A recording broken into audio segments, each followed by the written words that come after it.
पूजनमा करब पूजनमा शारदे मैया के जइब शरणमा शीश झुकाई के करब पूजनमा जाय के डीजे पर भजन लगाइबे बोली के गमछा कमर हिलाइबे शारदे मैया के सुन सबके सुखी आवाज।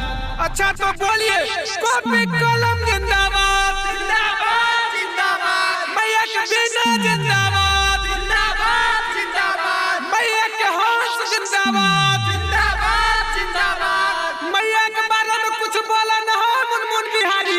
कॉपी कलम जिंदाबाद माई के भगतन जिंदाबाद माई के हंस जिंदाबाद माई के बिना जिंदाबाद भजन लगाए के नचबे सुने डीजे पर आजाद। कॉपी